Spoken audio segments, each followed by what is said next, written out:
Goliath, que ça t'introduit Saül. Les gens s'ils ne sont pas dans cette salle. Les gens s'ils ne sont pas dans cette salle. Au nom puissant de Jésus-Christ, tous les combats de ta vie par lesquels tu es passé et tu as duré dedans depuis des années, dès que tu dis Amen, ces combats s'arrêtent.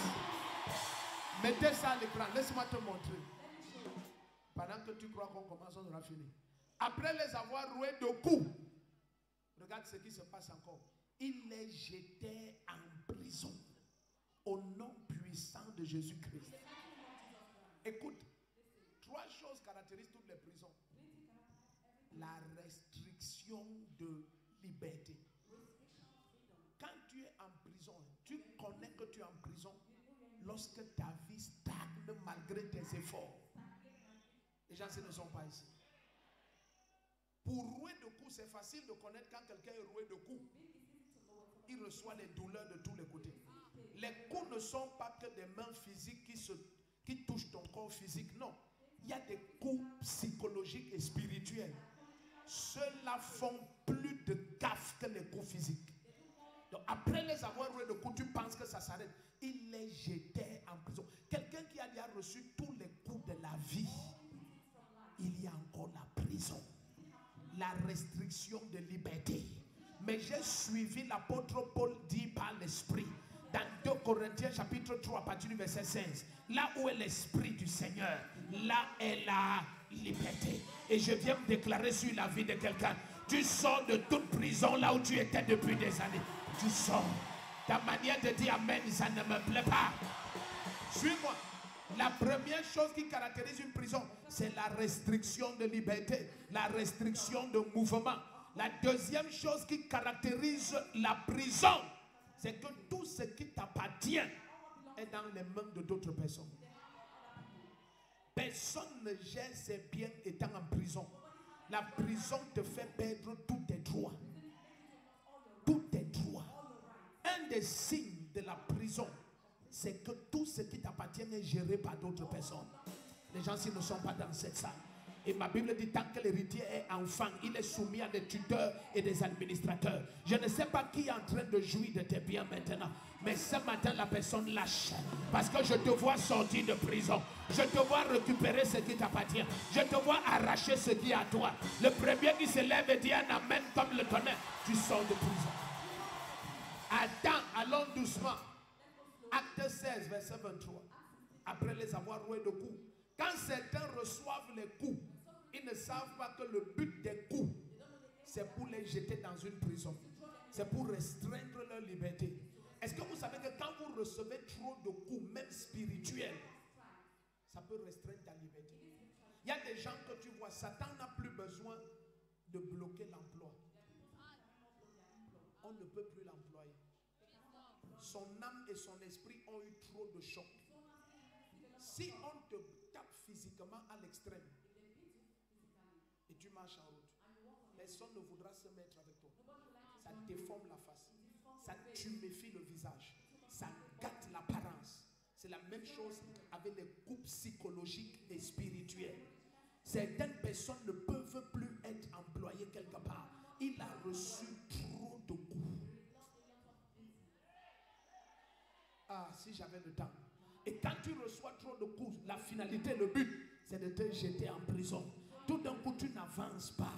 Ça n'a plus rien à voir avec quelqu'un qui bloque. Ce sont les effets des coups.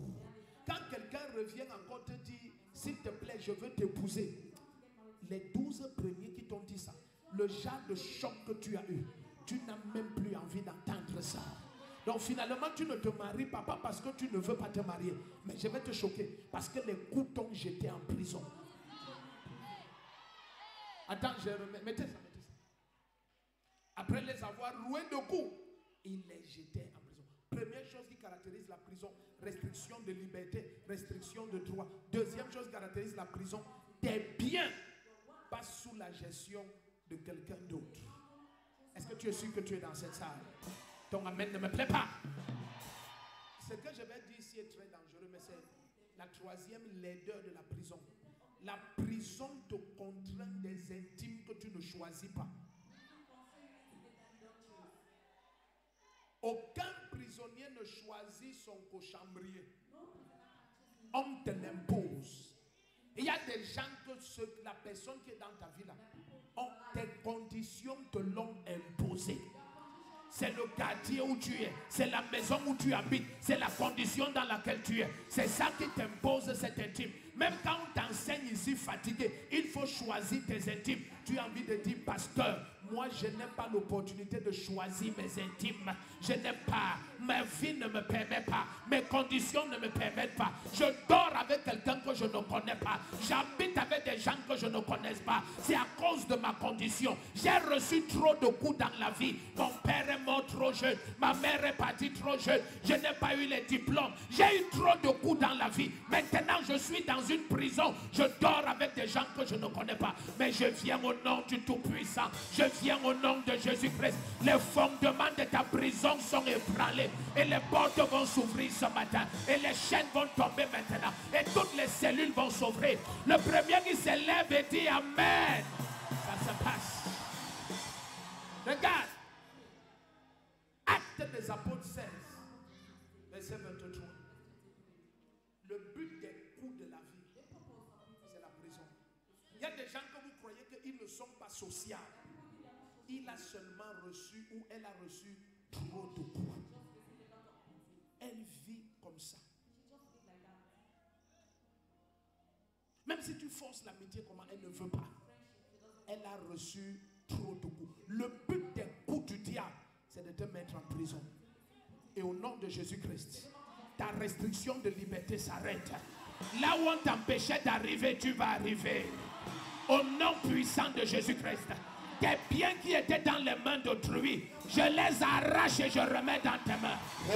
La troisième chose, là où on t'a restreint et on t'a contraint d'avoir des intimes, des gens que tu ne veux pas, des gens que tu n'aimais pas, mais tu n'as pas le choix à cause des conditions. Je commande que les fondations de ta prison, elles soient ébranlées maintenant.